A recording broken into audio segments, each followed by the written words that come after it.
Okay, good evening. If anybody would like to view the simultaneous translation, we have it set up over here. It's getting set up right now. She needs like another minute or two, so I would encourage you to make your way over there if that's something that you would like to use. So my name is Rocco Manelli. I am co-chair of the election committee of Penn South Board of Directors, along with Jenna Feist. We welcome you to today's Meet the Candidates Forum. Before we begin, Jenna and I would like to thank all those who worked to put today's event together.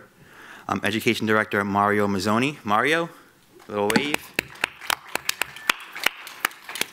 Members of the Penn South Board and the invaluable help of the Penn South security officers and Penn South office staff. Thank you so much. So I'm going to take some time to review the format of today's forum. I have about 7 short topics that I want to cover, and then we'll get to the candidates. So first, we ask that everybody please take out your phones and just make sure your phones are on silent or vibrate. We want to make sure the candidates have the full respect that they deserve today. Second, the 5 candidates present have drawn numbers. They're seated in the order representing the number each candidate has drawn. Each candidate will begin with a statement of up to 3 minutes. There will be 4 rounds of questions, with each candidate answering 1 question per round, and they'll have up to 2 minutes to answer each question. At the end of the question period, each candidate will make a closing statement of up to 2 minutes.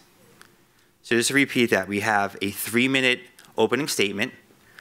We have 4 rounds of questions, up to 2 minutes per question. Then we have a 2-minute closing statement for each. There is 1 candidate who's not here tonight, Tracy. So at the end of the closing statements, I will read her statement for her. Third, the question and answer format for this year is the same as in previous years. Residents were invited to submit questions in the boxes at the front of the stage, up here. Before we began the meeting, questions were randomly drawn from the boxes. During the Q&A period, questions will be read in the order they were drawn if they comply with the rules that were distributed. Please note, the selected questions will only be read if the resident is still present, so you have to be here for your question to be read. So please identify yourself when your name is read by the moderator. Fourth, at a previous meeting, there were some disruptions with audience members, so we kindly ask that there be no shout-outs or interruptions during this meeting. I don't think that's going to happen today, but if it does, we'll just pause the meeting and ask that person to leave. And then we'll start the meeting again. Fifth, all shareholders have received proxy ballots by mail. The office will be mailing a second proxy ballot on yellow paper with a revised list of candidates. We originally had 7 candidates, and now we have 6. If you already mailed in your proxy, your vote will be counted. However, if you wish to change your votes based on the revised candidate list, please send in the new proxy. The last version of the proxy you received will be counted. It's important that you mail your proxy in and be counted towards the quorum for the annual meeting. To encourage proxy voting, we'll pull a raffle at the annual meeting consisting of shareholders who have voted by proxy. This year, 1 winner will receive $1,000 in prize money, 3 winners will receive $500 in prize money, and 15 winners will receive $100. So it is incentive to do the proxy ballot. Sixth, speaking of the annual meeting, it has been rescheduled and will now take place on Sunday, November 18th at 12 noon in the Great Hall at FIT. That's on 28th Street on 7th Avenue. The raffle will be conducted at the end of the meeting for all shareholders who arrive before 12:30. On the day of the annual meeting, if you have not voted by proxy or wish to change your proxy vote, you will have one last opportunity to do so with the paper ballot in your lobby. The voting machines will be set up in your lobby on the day of the annual meeting between the hours of 2 p.m. and 8 p.m. This would be your last opportunity to vote, so make sure you get out there and vote. Lastly, before we begin, we'd also like to remind you that there will be a second and last informal Meet the Candidates event on Monday, October 29th, in Building 5 Community Room, which is accessed from 9th Avenue between 25th and 26th Street. The meeting will take place between 6:30 and 8:30 p.m. So once again, that's Monday, October 29th, Building 5 from 6:30 to 8:30. Thank you for your cooperation, and I'll turn it over to Jenna now. Thank you, Rocco. I'm Jenna Feist, co-chair of the Elections Committee. We're going to start with opening statements. The 5 candidates that are here will read their opening statements. At the end of that time, Rocco will read a statement by Tracy Riposo-Cook, who could not be with us here tonight. The candidates will start with Becky Killy. Hi, I'm Becky Killy. I've been on the board for 6 years, and I think one of the most important things is that I just feel so lucky to live here. As a single mother, as someone on a very limited budget, as a fairly new teacher, supporting my 2 daughters, and living 3,500 miles away from my family, I feel this place represented family, friends, and an amazing support network. And I wanted to give back, and I began giving back by meeting Tracy Riposo-Cook and founding the Halloween party and taking the parents committee to a new place and finding classes that I could afford, that I could afford to take my children to. And when I'm on the board, I view it as, I don't want to say agenda, my focus is as someone, and I imagine I represent a lot of people here, on a very limited budget, who can't afford crazy hikes or anything like that. And I also believe that because I'm such a busy person, I keep thinking of that old aphorism, if you want to get a job done, give it to a busy woman. I'm that busy woman, and I get it done. Everything that I've helped create organically arose out of my need to know my neighbors, to participate in my community, and to safeguard this place that we live in. I know innately that by knowing my neighbors and creating opportunities where we can come together and know each other, we will be safer and better and have more positive lives. I deeply appreciate the Penn South Social Services. I was lucky when I was transitioning from mom and actor to going through a master's program to become a teacher. Nat hired me to work as the administrator for the HOPS program, so I was embedded in Penn South Social Services and Penn South PSPS, and I just feel like I cannot tell you how lucky we are to be here and how important it is to me to keep it guarded and flourishing and shepherded into the next phase. Limited equity, that's a given. Transparency, that's a given. Vote for me, and I'll keep doing what I'm doing. Thank you, Becky.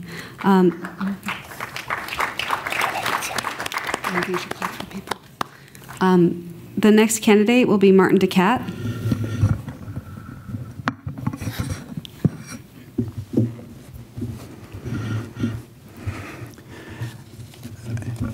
Thank you. Thank you for the honor of permitting me to serve you these last 9 years. I've lived in Penn South for 28 years. I have a PhD in economics and have been an active board member where I vote for and I'm a voice for affordability. I played a role in the 2001-2011 referendum to keep limited equity co-op, in which we now are, and which we have until 2052 as a result of the HVAC process.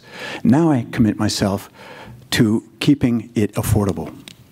I have been a voice for the board promoting openness. I want to share with our community what the board is doing, so you can chime in early whenever proposals are coming up.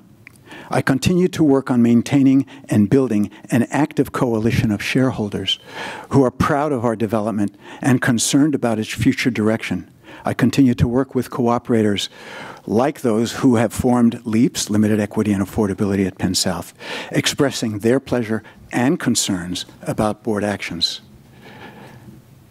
As board members, we need to know where you stand on new amenities, on use of spaces for clubs, on parks, dog parks, new gardens. As a board member, I need to know, I want to know where you stand so you can influence or change my positions. However, it is my responsibility to take the tough decision, even facing opposition. My career has been characterized by engagement and giving back. It is well explained by my personal story. My wife Katja and I have raised 2 kids here. I am proud that one of them, Jessie Campoamor, is in front of you today as a candidate. I have been a teacher for more than 20 years. I'm a member of the UFT. I am a member of the Bronx River Alliance. I am a member of the local community board. And this is all stuff I bring to Penn South. I have the feeling that excessive use of executive action, executive committee action, is something that I want to change. I want to be able to bring everything forward to you. I am concerned about environmental issues. I played a role in promoting compost collection, recycling generally, rainwater capture on our campus, water conservation, developing a no-smoking policy, and I continue to be concerned about noise and pedestrian safety. Our family spans 4 generations of Penn South community back to original cooperators. It's a proud heritage that we'll use to continue to support limited equity, affordability, openness, democracy, and community building. What we have needs to be continually promoted and protected. Thank you.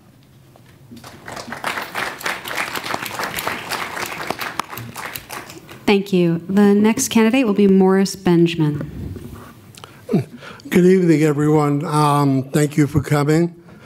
My name is Morris Benjamin, and I'm asking again for your support to reelect me to the Board of Directors.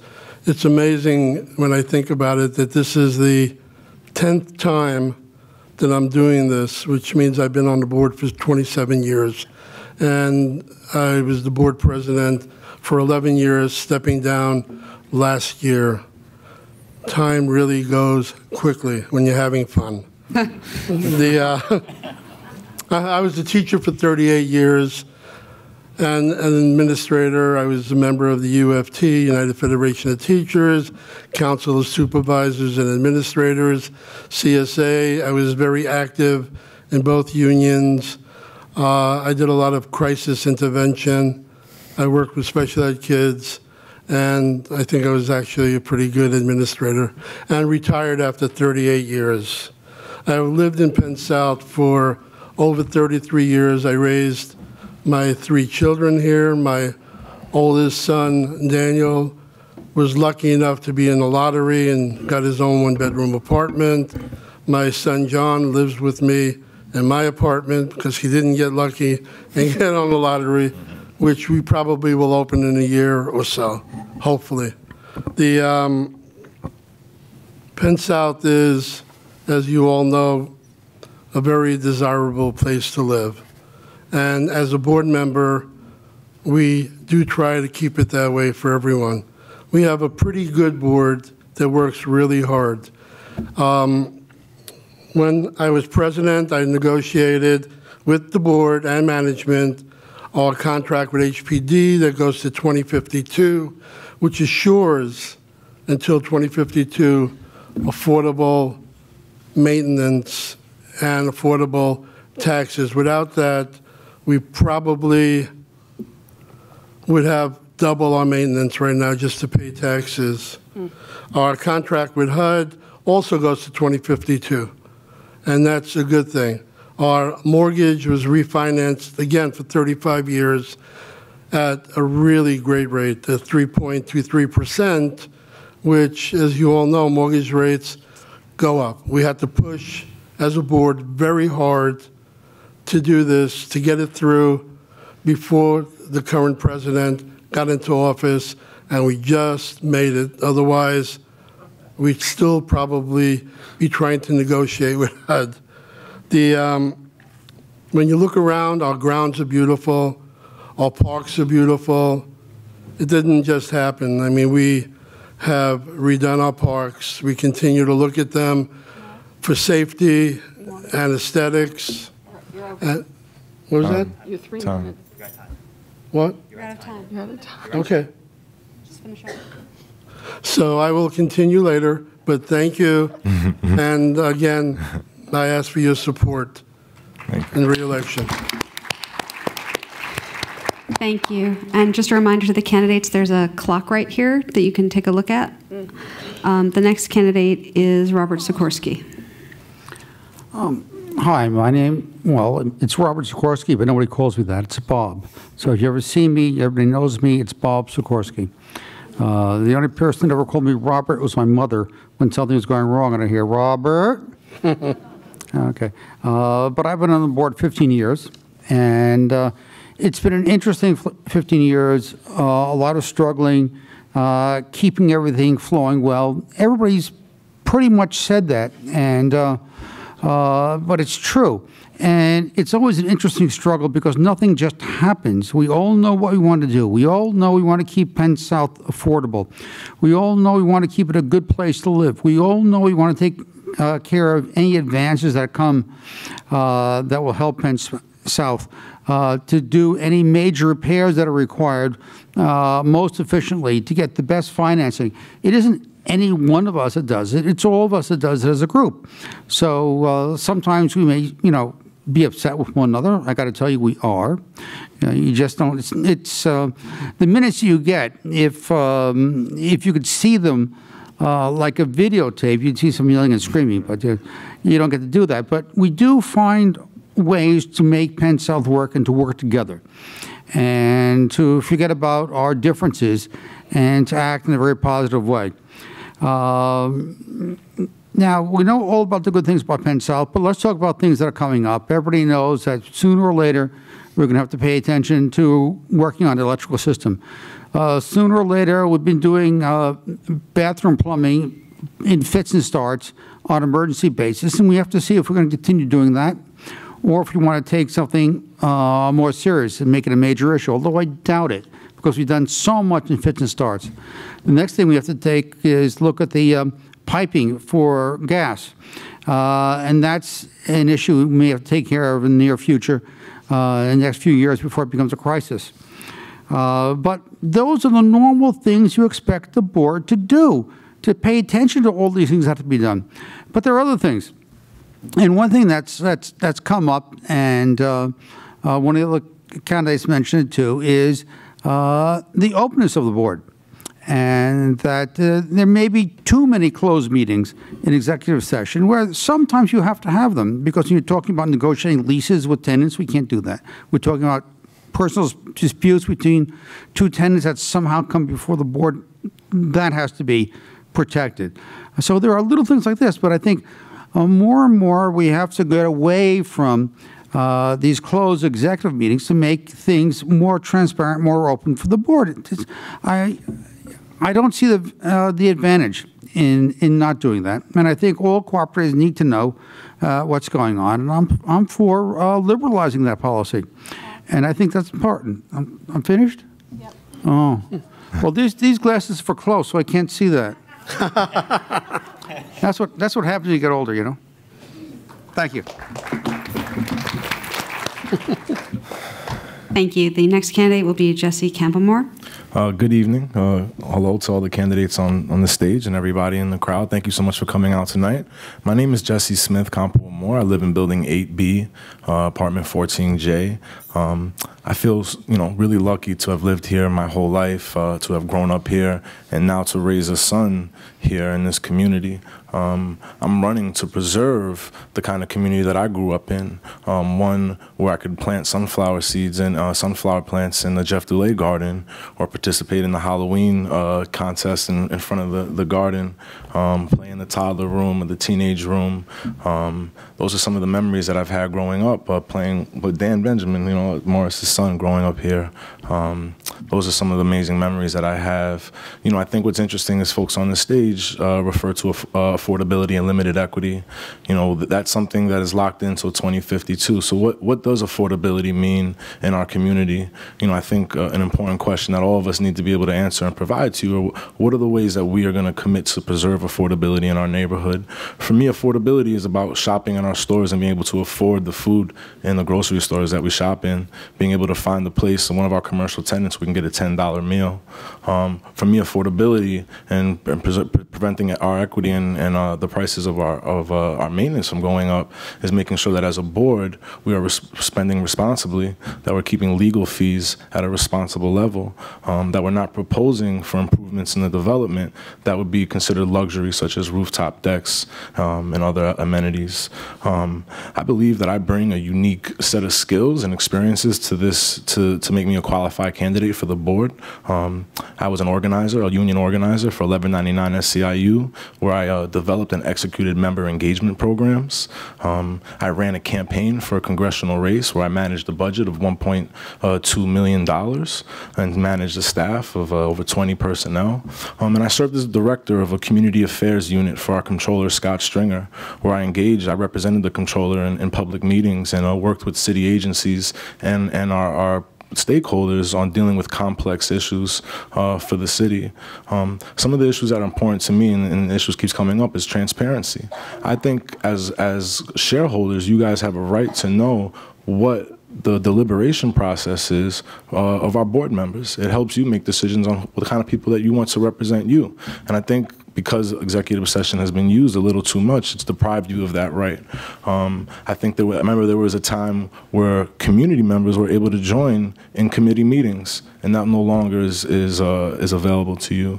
Part of my commitment is to open up the board, make it a more accessible place, a place where we all can participate in the decisions that are getting made. You guys are empowering us to make decisions for you, but part of that process has to get feedback and insight from you as well, and I'm committed to doing that. Thank you.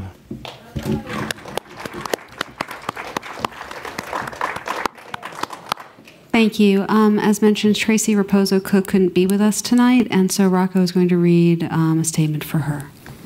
Please re-elect me for the Penn South Board of Directors. Being an active member of our community, I see and hear firsthand the issues that we, Penn South cooperators, face. As a board member for the past 9 years, I've been able to help shape Penn South policies that address these issues. My work at Penn South started 14 years ago when Becky Killy, who was also running for re-election, and I took over the Penn South Parent Committee. At that time, there were no active programs for Penn South families. Activities offered in the surrounding neighborhoods were too expensive for many families. So, Becky and I developed our own programs. In the years since, the Parents Committee has sponsored programs in sports, performing arts, after-school tutoring, chess, pottery, adult fitness, and teen social events. Our popular annual events include Share the Spirit, Outdoor Movie Night, Spring Candy Hunt, Halloween Bash, and the Flea Market. I am most proud of our community BBQ, where hundreds of cooperators come together and enjoy live music, carnival rides, great food, and strengthened ties. In my recognition of community work at Penn South, I was honored at the New York City Council's Women in History celebration for women making history in their communities. I believe that what I've done in the community reflects the vision and drive cooperators want in a board member. I believe I've demonstrated the skills needed to make things happen. I hope I've gained your trust. Please vote for me, Tracy Riposo-Cook, as well as Becky Killy, so the work of making Penn South a better place for all can continue. So now we're going to go to the questions. The questions were placed in the boxes at the front. They were drawn randomly. There is a rule about no duplicates. So if a duplicate comes up, we're going to put it at the bottom and take the next question that's not a duplicate. So the first question is for Becky Killy. And it is Jay Rappaport in the audience? Thank you. Okay. So some cooperators may know that the CVS Gap building on 23rd and 8th has been sold and will be developed. What is your commitment to keeping all of Penn South property, commercial strips and grounds free from development? We are being buried alive by real estate development. I am pretty committed to quelling big development. I don't know where we put a lot of big development here. The only thing I could think of is the parking lot, but that's not I don't even think that's something that we want or need at this time. That said, I would always want to leave open the door to look at what we have. We have a huge mortgage. I don't foresee us needing to do that. I don't know what else to say to that. You can say whatever you want. You have minute 10. Oh, I have a minute 10. That said, I thought our mortgage was brilliantly handled. And I have to say this, just a shout out to Brendan. He's got like a 5-year plan, a 10-year plan. When you talked about the roofs and everything is thought about years in advance and is planned for in advance so that we come to it economically, wisely, thoughtfully. There's no everything's falling apart. that is one of the biggest things when I entered the board, is realizing how thoughtful the governance from his part of it has taken place, that it's amazing. Just have to say that. I have nothing else. Okay. The next question is from Martin DeCat. Rebecca, 8A18J. Okay. What are we doing to start converting to renewable fuel, i.e. solar, for our power needs? Can we at least paint roofs white or plant a green roof? Sorry. Thank you, Rebecca. I like environmental questions. We have roof projects coming up, and part of the roof projects, well, first let me say the roof project is coming up because we know that some of the roofs will need replacement as a result of the examination through the HVAC process and the preparation for it. As part of thinking about new roofs, management is already committed to at least looking at the issue of solar. I would support and eagerly have solar on the roofs, but I'm also a realist. Solar needs to be, if it's to be on our roofs, it needs to be an affordable, it needs to be usable by Penn South in a way that it will save money. I believe that the roofs are already painted white, and that already helps our, that reflects some of the energy from the sun on those roofs. There are a number of issues on the environment that I think we are all taking in. I don't know if you've looked at the composting that's going on in your buildings, and I'm personally really thrilled by what's going on there. The composting removes about 30% from our waste stream. That 30% is environmentally beneficial all by itself, but it also means that 30% of the waste isn't going down the waste chutes, and therefore the equipment that is there is being treated more gently. There's much to say about the environment. There's noise that I mentioned in my opening. There's pedestrian safety, and there's smoking on our campus, all of which require some careful consideration. I'm actually thrilled that we are working on a more smoke-free environment, and I'm hoping that those people who do smoke will stop. It's better for them, but I can't tell you to do that, but will, as a result, not smoke here. Thank you. Next question is from Morris. Is Michelle Recker Coney, building 710E? Are you here? Okay, great, you're here. No three-bedroom apartments are available for growing families. Are there possibilities to transfer surviving single family members to studio or one-bedroom apartments, or having a surcharge for people with extra bedrooms, as is done in Great Britain? And limit new single cooperators to studios? It's a good question. It gets discussed on a regular basis. The board and management have a program where people in three-bedroom apartments, if they would like to move down, can come in, and we've spoken to some people, and it's happened once or twice, where people have given up their three-bedroom for a one-bedroom or a two-bedroom at no cost to them, so that there's an incentive. As you know, we have the single, double, triple equity now, and people moving from a three to a smaller apartment can generally do it with almost no out-of-pocket expense. I mean, the problem is that someone that's been in a three-bedroom apartment since 1962, it's their home. We will not, the current board, and this is all board members, we will not force someone out of their apartment to a smaller apartment when they've been there for 55 years, if they don't want to leave. But some people are having a hardship financially, and we have spoken to individuals and offered them a move where you could pick the building, so you stay in the same building. You want to pick the floor, we try to keep you on the same floor. And you'll cut your maintenance in half. So that's the incentive that is offered, and we probably need to re-advertise that because it's been a few years since we put that program out. But again, no one is forced to give up an apartment, and anyone moving in, it's based on their family size. So people moving in are either in a one-bedroom or a studio generally. Thank you. The next question is for Bob Sikorski. We know she's not my mother now. Maureen Melly, Building 43B. Thank you. The board and the co-op council are organizations that represent cooperators and serve. How can these groups work better together? Well, I originally came from the co-op council. I was a member and then acting secretary of the co-op council before I went on the board.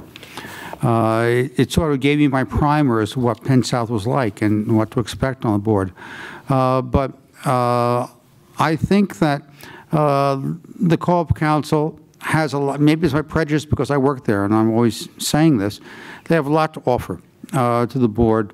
We always have 2 to 3 members of the co-op council attend our board meetings, and at the appropriate point when they have committee meetings, we ask for their input as a committee.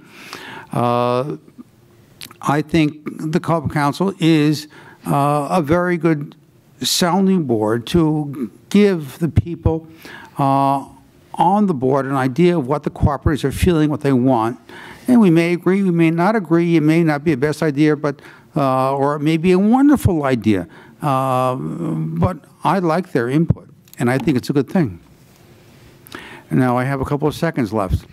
Okay, and I think one of the things about the use of executive session too much is, as this board member, if I want to ask you a question and I see you in my building or I see you in the campus someplace and we're discussing this issue, I may be restrained from doing that. So it not only affects you, but it affects me.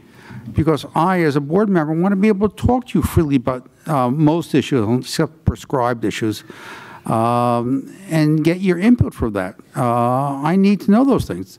So this is an impediment that goes both ways. It goes to cooperators who feel cut out, and it goes to board members who feel they can't talk to cooperators. They're not allowed to because of the rules. And I think it's a bad rule. Okay, and I now have 0 seconds. The next question is for Jesse. It's from Rosalie Regal. Is Rosalie here? Yeah. Great. With your extensive community and political background, what would you do to promote transparency in committee meetings and board discussions for our cooperators and our community, including forging liaisons with other board members? Great. Rosalie, thank you for that question. Just to be clear, executive session has a role on boards, right? And folks have referred to that. If you're discussing personnel, if you're negotiating, just talking about a contract or some other sensitive information, that belongs in executive session. I think you've heard from, I don't currently serve on the board, but you've heard from people that serve on the board that say that the board members have decided to, this is not bylaws, but this is a decision that they've made, use executive session beyond those parameters. My commitment to you is every opportunity to change that rule, I will vote to do that. And that's a commitment that I make to you now, and it's one that you'll see if I'm on the board and I'm able to vote on this issue. In regards to my background as an organizer, I think, and again, another one of our colleagues spoke to this, there seems to be some dysfunction on the board at this moment. Folks are not getting along too well. And as an organizer, and just as a person, I think we have a lot more in common than we do that divides us, right? And so the key here is, how do we focus on those common interests? Everybody here believes in affordability. Everybody here says they believe in transparency. Then let's open up the committee meetings so that cooperators can come back to those meetings. That is a clear thing that we can do to be a transparent and inclusive organization. There are a bunch of different ways that we can work together. The key is to focus on the ideas and not let personalities get in the way. And it seems just from an outsider looking in that that's been the obstacle up until now. I look at this as a father and as a parent now, raising a child in this community, and those issues drive my interests and my values and why I'm decided to run for the board now. The interest of my son, the interest of all of our cooperators override the personality differences, right? And I'm confident that we can come to a common ground with other members of the board because, again, we all want to have a safe community to live in, one that we're all proud to live in. And I think that that's a driving force that can help us. Thank you. Thank you. Keith. Yes, hi Keith. Do you support a policy of no smoking in the entire building, including apartments? In a perfect world, we would not have smoking at all. It's bad for you, and it's bad for the people around you. But we're not in a perfect world, and you have autonomy in your apartment. There's always the issue of it affecting the neighboring apartment. If you can smell it, if it's affecting you, then it becomes an issue. I think we should have a smoke-free campus, and I hate smoking. I don't understand it. I don't see why you would do it. It not only poisons you, it poisons everybody around you. But in the United States, and rightfully, you have autonomy over yourself, so we tread lightly, and we're trying to figure it out, and that's what the board is doing now. So yeah, I want a smoke-free campus. I would love a smoke-free complex, or just a thought, maybe incoming cooperators not smoking. I don't know how legally feasible that is, so that we could generate a smoke-free world, or at least that kind of smoke. Woohoo! No, just saying. Legalize it. I hope you agree with that and support that. Okay. That's it. You don't want to? Vote for me. I work hard. I don't know. I have 31 seconds. Go to the next one. Okay. Thank you, Becky. The next question is from Ern DeCat. Is Susan Charette in the audience? Awesome. Thank you.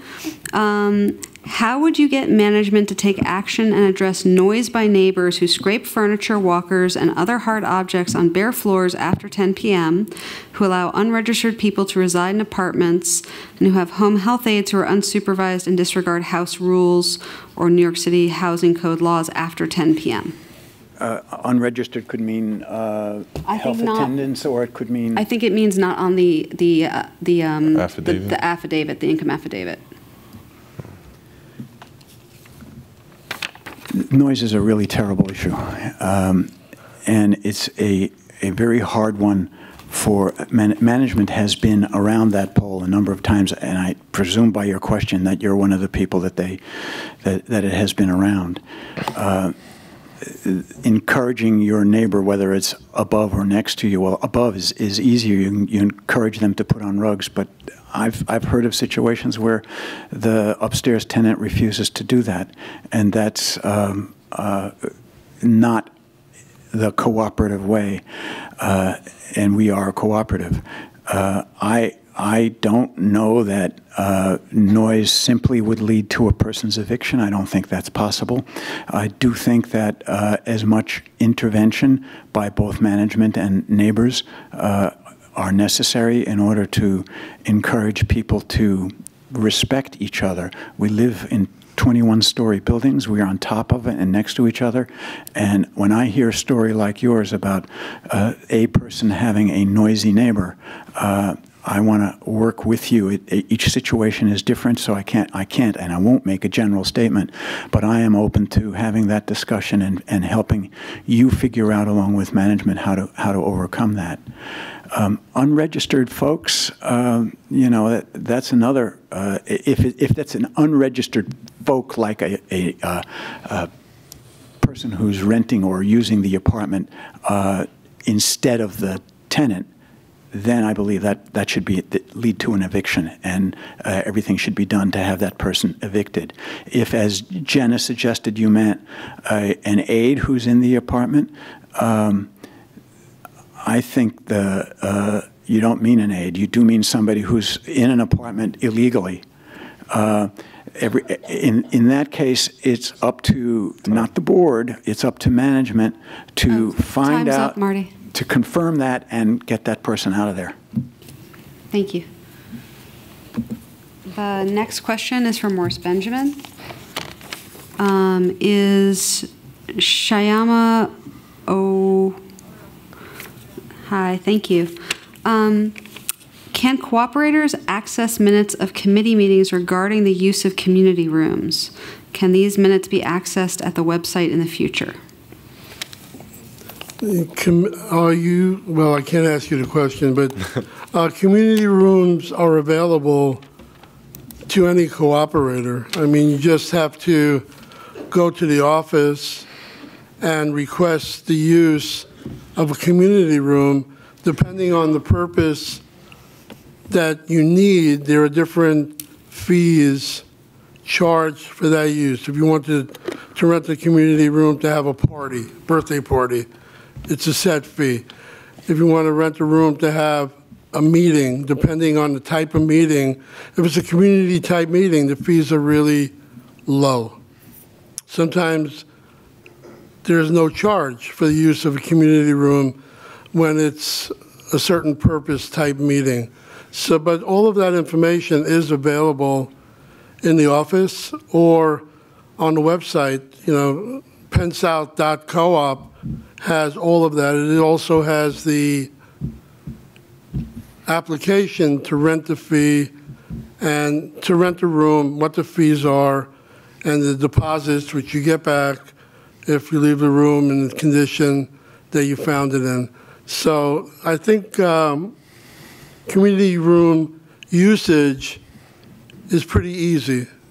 Just come to the office or look it up on the website, and almost any purpose is acceptable in using the room. There are a few purposes that possibly might not be, but that would be between you and the office when you have the discussion and you fill out the form. Okay, thank you. Thank you, Morris. The next question is for Bob Sikorski. Bob, there's two duplicate questions here. One is about smoking and the other is about development. So you can address either of those issues or you can speak on any topic you like. Oh, if I have time, I can address both of them. It depends how complex they are. Go for it. Okay, but you have to read the questions. Do you support a policy of no smoking in the entire building, including apartments? And some cooperators may know the CVS Gap building on 23rd and 8th Avenue has been sold and will be developed. What is your commitment to keeping all of Penn South property free from development? Okay, let's talk one thing at a time. Let's talk about smoking. That was the first question. I am against smoking. I think it's very destructive. There are some floors when I go and tour buildings that you almost choke, and I know more and more and more we have young people with children, and secondhand smoke is very dangerous to them. Now, I understand that there is a very libertarian view which says that, well, people have a right to smoke.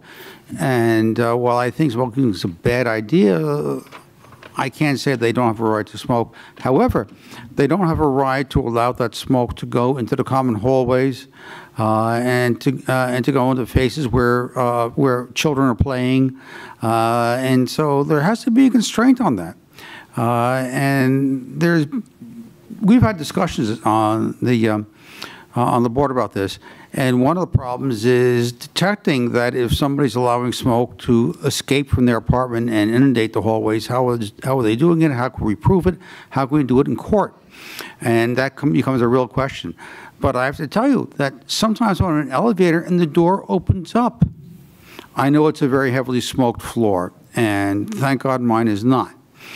Okay, you know, when I open up a door on the elevator and say, clean floor, it's wonderful. When I smell somebody cooking something really good, especially, you know, with a heavy garlic flavoring, I just absolutely love it. And of course, my wife hates me for that. You know, she's not into garlic, but that's another story.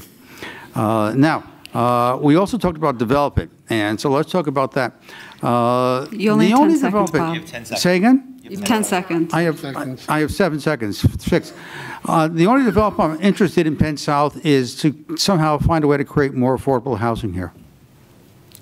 Thank you, Bob. Mike. Since Penn South cares a great deal for our community, I was wondering if anyone has considered the congestion pricing issue that would have a significant negative impact on the people living in Penn South.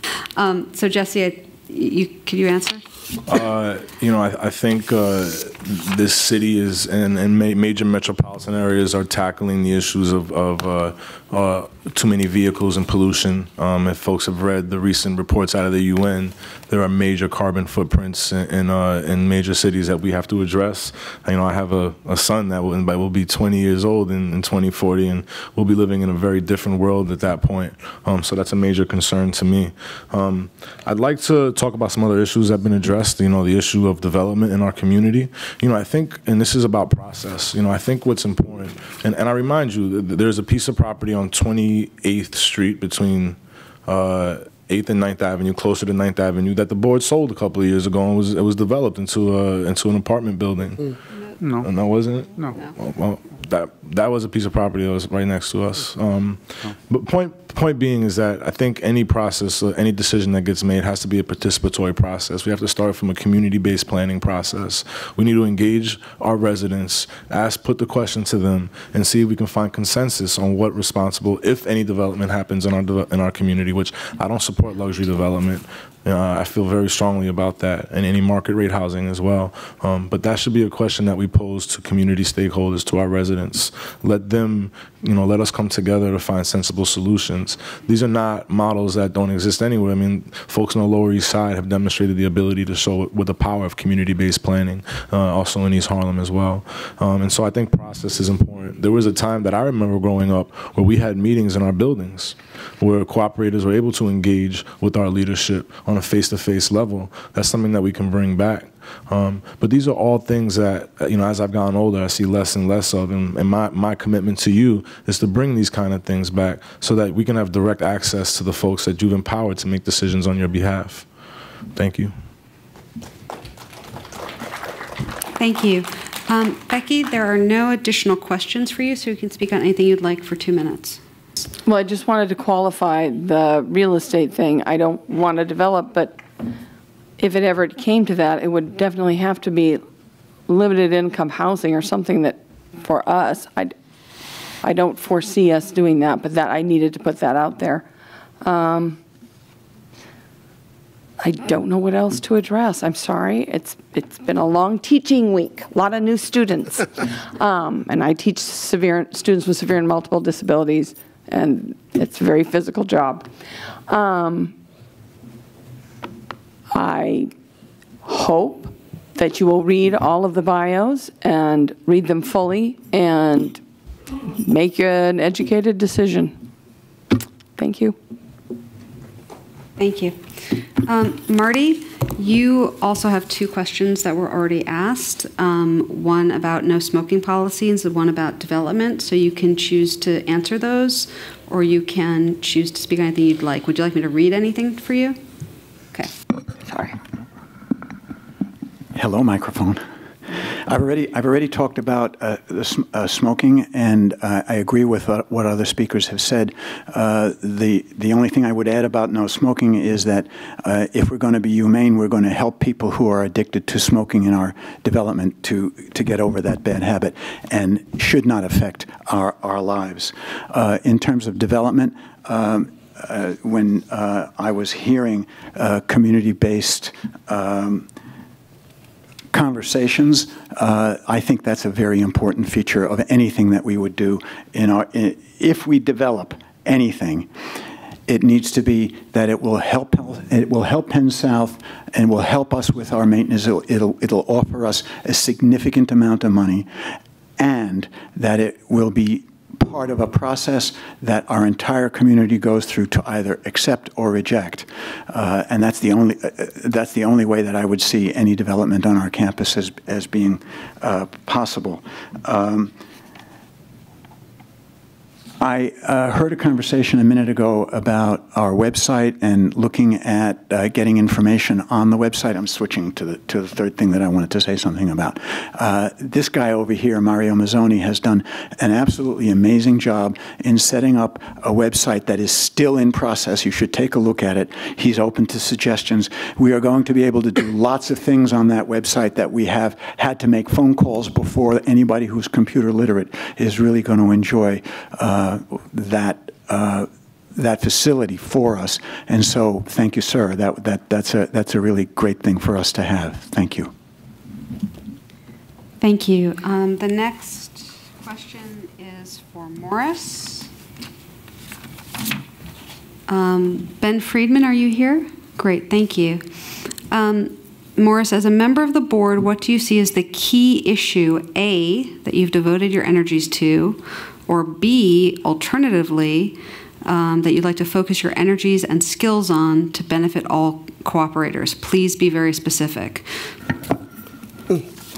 Well, the A part, as the board president until last year, I devoted many hours and time in negotiating the HUD contract to get it done prior to the new administration, and negotiating with HPD,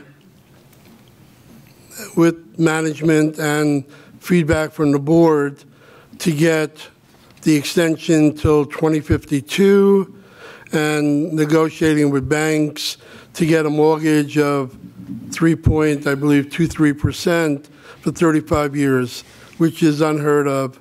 And over our lifetimes, beyond my lifetime, will save all of us probably $500 million to $1 billion. So I think there was a lot of energy there. Moving forward, we have a really good board right now.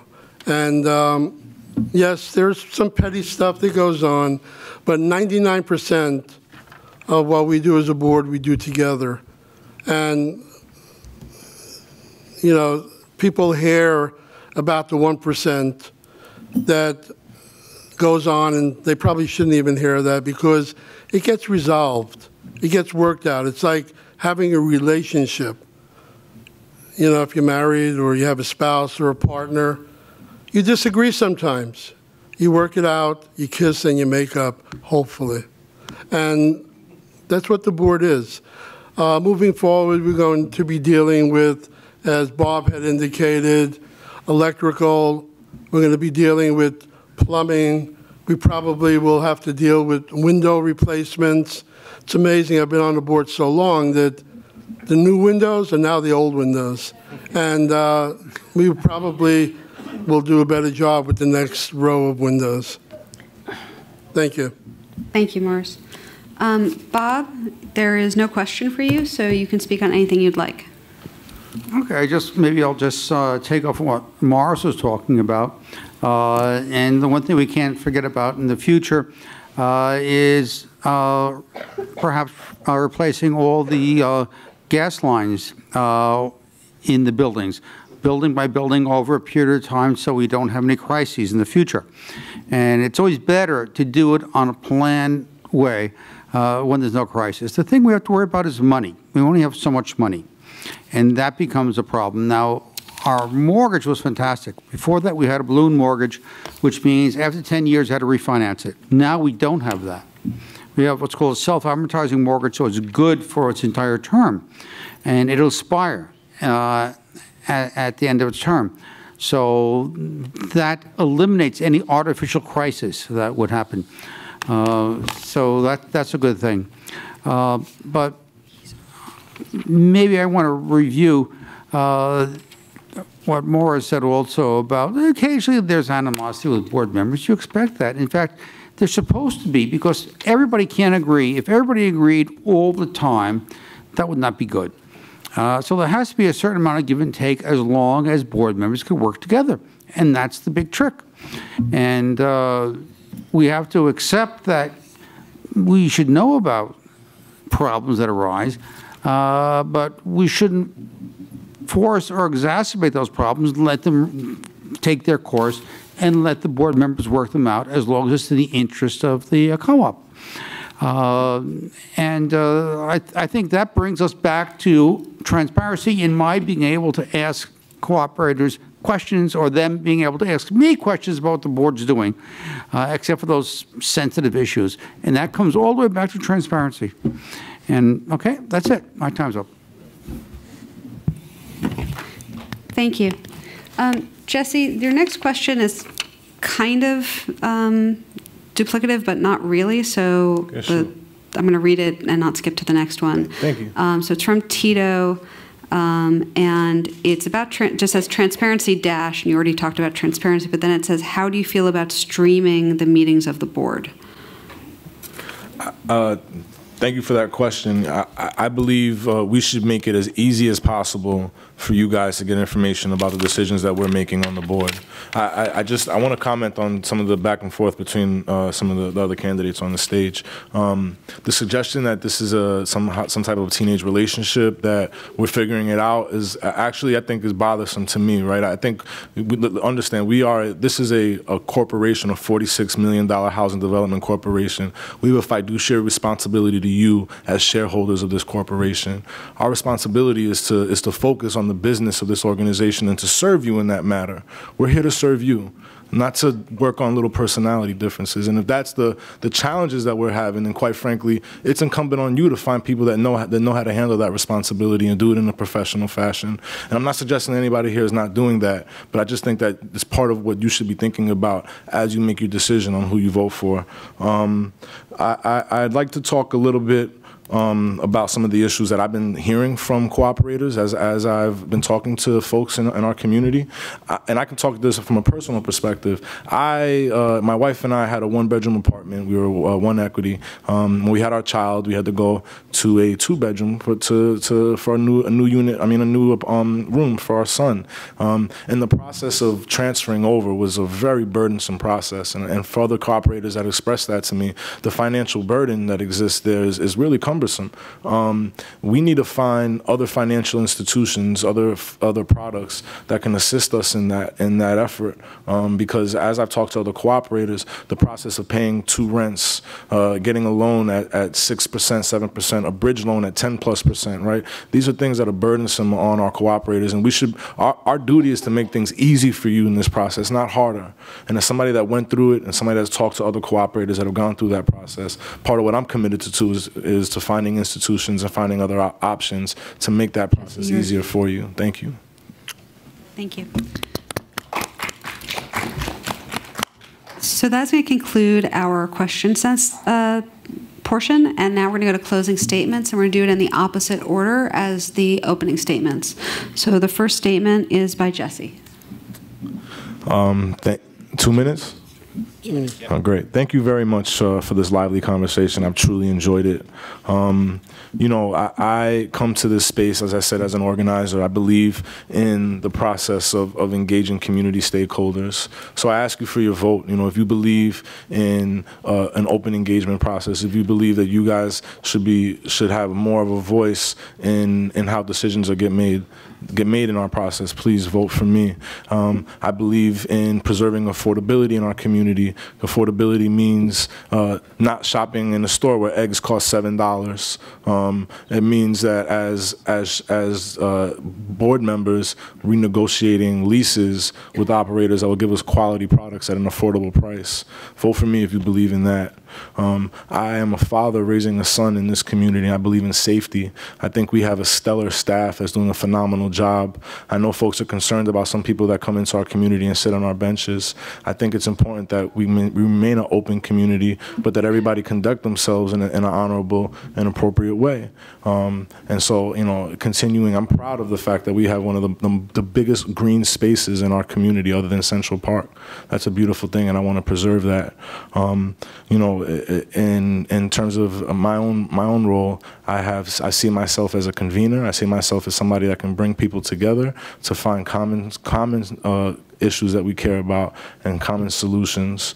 I'm proud to run with my father. He's done a great job raising me as a man, as a role model for me, and it's an honor to be on the stage with him and to have an opportunity to potentially serve with him. I think we bring very different skills to this, and at times, we don't agree on everything, and I look forward to the potential opportunity to figure that out as well. So thank you very much for the opportunity, and I've really enjoyed our conversation this evening. Thank you.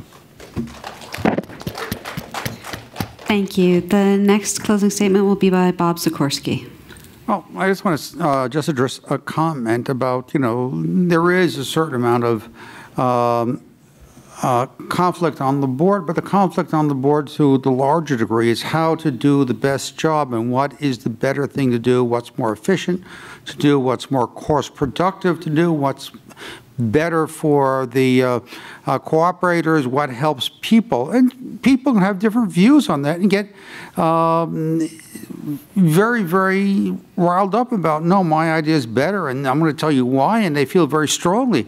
And it's not really a teenage love match fight, which somebody mentioned, but it's really looking for the best ideas for cooperators generally. Occasionally there can be a petty squabble, but that's always expected every place. I mean, my wife says that sometimes she squabbles to the, I don't know, no, I'm kidding. She doesn't. But just, what can I say? But the point is, it's a board that works towards keeping this place going. You'd have to be crazy not to keep this place affordable. You have to be crazy not to keep it from falling apart, to keep it healthy, to keep it working well, to keep it safe. This is a little gold mine, in a manner of speaking. And it's a happy place to live. It's a happy place where everybody can communicate with one another and feel safe, and know that everybody else here feels the same way. We are just a large degree a monolithic, solid community. We all believe in fairness. We all believe that everybody has a chance to live someplace and to live in a place they can afford to live. And, this is it. Thank you. Thank you, Bob. Our next speaker is Morris Benjamin. Hi. I just want to clarify what Jesse indicated about the building on 28th Street, because it's going to be on tape, and people should know that that piece of property was owned by the church, and the church needed money, and they sold that piece of property. Penn South did not sell that building. It was an old brownstone that was boarded up, and it had a fire. What Penn South and what the board did do was, when that owner who built that condo came to us to buy the property behind it, which is a grass area, we said no. And the reason we said no was, if we had sold that property to them, that building would have had 5 or 6 more stories. And we refused to do that because it was bad enough that we're going to get a condo of that size. We didn't want one with additional stories. So that sort of answers a little bit about the board's policy on development. It's a difficult piece, but we're not looking to develop for the sake of development. And there are 6 of us, well, there are 5 of us up here. There are 6 people running. You're going to vote for 6 people. So everyone running will get elected. And we are all committed, I believe, to doing our best job in representing you. It's a welcome sight to see Jesse running, because we need younger members on the board. When I joined the board, I was the younger member. So it happens. You develop. Morris, you're out of time. Thank you. Okay, Becky, your turn to speak. No, oh, sorry, Marty. No problem. Thank you again for permitting me to serve you over these last 9 years. We do face challenges going forward, including some of what you've heard in electrical, gas, roofs, energy, and in the environment. We must keep our development affordable. We must watch unnecessary expenses. For example, we must examine our recent increase in legal expenses, and we must avoid unnecessary and expensive amenities. I'm committed to doing that. We must look for ways to help families move within the development to larger apartments. We've talked about that on the stage. And to smaller ones by finding less expensive bridge loans. I commit to participating in doing that since there are others concerned with it. We must promote openness so you know what's going on early in any process. I want to be able to talk to you on the street, say what we think of and what we can do together. I will work to change or amend the board's recent expensive use of lawyers in rulemaking.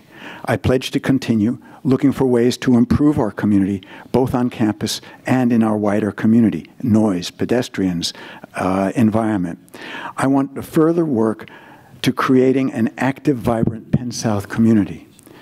Working to keep Penn South, I want to second something that Jesse said, actually, but I think other people would agree. I want to work to continuing and increasing community engagement in major projects and events that occur within Penn South. That includes development, but it includes all of the kinds of things that we've been talking about. Without your engagement, we cannot move forward. I look forward to speaking with you, the Penn South campus, and when we meet next at the October 29th meeting. I want to help preserve our longstanding tradition of accessible and affordable housing. Marty? Thank you very much. I look forward to your votes. Becky Killy, last statement. Okay. Whether the board debates a lot, has contentious moments, we've accomplished them a lot, it's a strong board. When you look at how much we've accomplished, I believe that we can face whatever challenges are ahead. You know, we're not the Stepford wives. Nobody's marching in step. And I don't think you'd really want that. I would like to see more young, old, green, blue, purple, I don't care, more people running for the board. It's really important. This is your community. Help shepherd it. Don't just leave us doing it. Come up, step up to the plate. I did it, so I know you can do it. That's all I have to say. Thank you. Vote for me. I believe I'm doing a good job, and I think you believe that too. Thank you, Becky. That's going to conclude our meeting for today. I'd like to thank everyone who's in attendance. I'd also like to remind everyone that the annual meeting is on Sunday, November 18th at 12 noon in the Great Hall of FIT, which is on West 28th Street and 7th Avenue. Please remember that your vote is extremely important. The Penn South bylaws require that an election be held each year to elect new board members, and ballots must be cast by at least 941 eligible voters. That represents a quorum, or 1/3 of the eligible voters. If we don't have a quorum, the election has to be repeated. So please fill out your proxies and please send them in. As you know, if you vote by proxy, you'll also be entered into a raffle. So it's very important that you send them in. If you vote by proxy, but then you want to change your vote, you can always vote by paper ballot in your lobby on the day of the election between 2 p.m. and 8 p.m. Whatever vote you cast last will be counted. So if you vote by proxy and then you vote in your buildings, the vote in your buildings will count. Thank you all for coming and have a great day, or night as the case may be.